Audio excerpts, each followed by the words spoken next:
মহান আল্লাহ কোরআনে বলেন তিনি 6 দিনে মহাবিশ্ব সৃষ্টি করেন। একই কথা রয়েছে বাইবেলেও।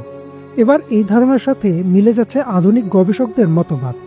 স্টিফেন হকিং বা নীল ডিগ্রাস টাইসনের মতো পদার্থবিজ্ঞানীরাও কি তাহলে বলছেন 6 দিনের কথা? মহান আল্লাহ পবিত্র কোরআনে বলেন, অবশ্যই তোমাদের প্রতিপালক আল্লাহ, যিনি আকাশমণ্ডলী ও পৃথিবীকে 6 দিনে সৃষ্টি করেন, অতঃপর নিজ আরশে সমাসীন হন। তিনি দিনকে রাত দ্বারা আচ্ছাদিত করেন যেন তারা একে অন্যকে দ্রুত অনুসরণ করে, আর সূর্য, চন্দ্র ও নক্ষত্ররাজি সব তারই আজ্ঞাধীন। এগুলো তিনিই সৃষ্টি করেছেন। জেনে রাখো, সৃষ্টি ও আদেশ শুধুমাত্র তারই। বরকতময় আল্লাহ সব জগতের প্রতিপালক। এই আয়াতে আল্লাহ বলেন তিনি আকাশ ও পৃথিবীকে সৃষ্টি করেছেন 6 দিনে।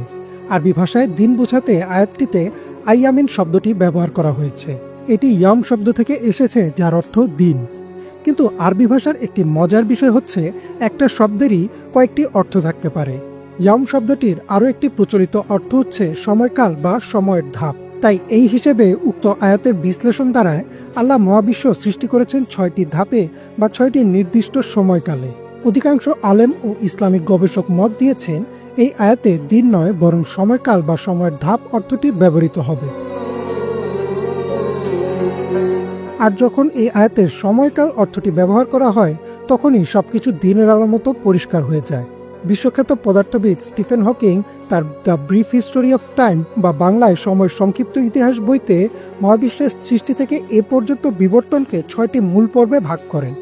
পাশাপাশি বর্তমান সময়ের আরও একজন জনপ্রিয় পদার্থবিদ নীল ডিগ্রাস টাইসনও মহাবিশ্বের বিবর্তনকে 6টি ধাপে বিভক্ত করেন। আর আরও বেশি অবাক করা বিষয় হচ্ছে বিজ্ঞানীদের প্রস্তাবিত এই 6টি ধাপের প্রতিটির সাথেই সামঞ্জস্য পাওয়া যায় পবিত্র কোরআনের কোনো না কোনো আয়াতের। গবেষকরা মোটা দাগে প্রথম ধাপকে বিগ ব্যাং ও কসমিক ইনফ্লেশন পর্যায়ে ভাগ করেন, যেখানে প্রায় 13.8 বিলিয়ন বছর আগে অসীম ঘনত্ব ও অত্যন্ত ছোট একটি বিন্দু থেকে বিস্ফোরণের মাধ্যমে মহাবিশ্বের জন্ম হয়, আর সেই বিন্দুর নাম দেওয়া হয় সিঙ্গুলারিটি। সেই মহাবিস্ফোরণের ফলে আলোর চেয়েও দ্রুত গতিতে মহাবিশ্বের প্রসারণ ঘটতে থাকে, আর এই পর্যায়কে বলা হয় কসমিক ইনফ্লেশন। পবিত্র কোরআনে আল্লাহ বলেন, অবিশ্বাসীরা কি দেখে না যে আকাশমণ্ডলী ও পৃথিবী একসঙ্গে যুক্ত ছিল, অতঃপর আমি তাদের বিচ্ছিন্ন করে দিলাম, আর আমি প্রত্যেক জীবকে পানি থেকে সৃষ্টি করেছি, তবুও কি তারা ঈমান আনবে না? এই আয়াতে আল্লাহ বলেন আকাশমণ্ডলী আর পৃথিবী একসাথে একটি অন্ধকার বিন্দুতে যুক্ত ছিল এবং আল্লাহ সেটিকে আলাদা করে দিয়েছেন। আল্লাহ আরও বলেন, আমি আমার শক্তি দিয়ে মহাবিশ্ব সৃষ্টি করেছি এবং আমি তা প্রসারিত করছি। অর্থাৎ পবিত্র কোরআনে আল্লাহ স্পষ্টভাবে ঘোষণা দিয়েছেন যে মহাবিশ্ব প্রসারিত হচ্ছে।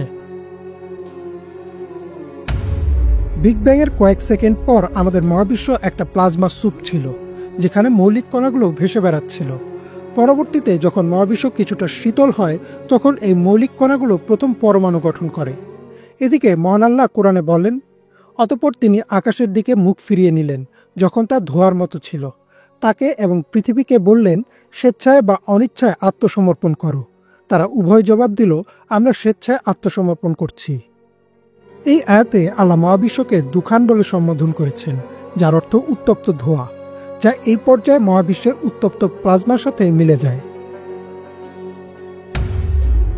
বিগ ব্যাংয়ের প্রায় 3,80,000 বছর পর শুরু হয় এই ধাপ, যেখানে মহাবিশ্ব যথেষ্ট পরিমাণে শীতল হয় আর প্রথম পরমাণুর জন্ম হয়। আর এর ফলে মহাবিশ্বের প্লাজমা বা ধোঁয়াটে ভাব কেটে যায় আর আলো মুক্তভাবে বিচরণ করা শুরু করে। সেই আলো আমরা এখনও শনাক্ত করতে পারি। একে বলা হয় মহাবিশ্বের প্রাচীনতম আলো, যার নাম দেয়া হয়েছে কসমিক মাইক্রোওয়েভ ব্যাকগ্রাউন্ড বা সিএমভি। আল্লাহ কোরআনে বলেন, আর আমি আকাশে করেছি সুরক্ষিত ছাদ, কিন্তু তারা এই নিদর্শন থেকে মুখ ফিরিয়ে নিচ্ছে। এখানে আল্লাহ আকাশকে সুরক্ষিত ছাদ হিসেবে গঠন করার কথা বলেছেন, যা হয়তো নির্দেশ করছে প্রথম পদার্থের জন্ম। গবেষকদের মতে বিগ ব্যাংয়ের প্রায় 100 মিলিয়ন বছর পর মহাকর্ষের প্রভাবে প্রথম নক্ষত্রের জন্ম হয়। একে একে মহাবিশ্ব আলোকিত হতে থাকে বিভিন্ন নক্ষত্রের আলোতে, আর নক্ষত্রগুলো একসাথে জড়ো হয়ে গঠন করে ছায়াপথ। মহান আল্লাহ কোরআনে বলেন, এবং আমি প্রথম আকাশকে প্রদীপ দ্বারা সুশোভিত করেছি এবং সেগুলো শয়তানদের বিরুদ্ধে ক্ষেপণাস্ত্র বানিয়েছি। এই আয়াতে আল্লাহ বলেন তিনি প্রথম আকাশকে প্রদীপ দ্বারা সুসজ্জিত করেছেন। এখানে প্রদীপ কথাটি রূপক অর্থে ব্যবহৃত হয়েছে, মূলত আকাশে থাকা নক্ষত্রের কথা উল্লেখ করা হয়েছে এই আয়াতে। আজ থেকে 4.5 বিলিয়ন বছর আগে বিশাল ধূলিমেঘ থেকে জন্ম হয় আমাদের সূর্যের, পাশাপাশি জন্ম হয় সৌরজগতের গ্রহগুলোর। আমাদের পৃথিবীও এই সময় সৃষ্টি হয়। মিলিয়ন মিলিয়ন বছর ধরে পৃথিবী শীতল হয় আর সমুদ্র গঠিত হয় এবং জীবন ধারণের জন্য উপযুক্ত পরিবেশ সৃষ্টি হয় পৃথিবীতে। আল্লাহ কোরআনে বলেন, এবং তারপরে তিনি পৃথিবীকে ছড়িয়ে দিয়েছেন, আর তিনি তা থেকে তার পানি ও তার চারণভূমি বের করেছেন, এবং পর্বতমালাকে তিনি দৃঢ়ভাবে স্থাপন করেছেন।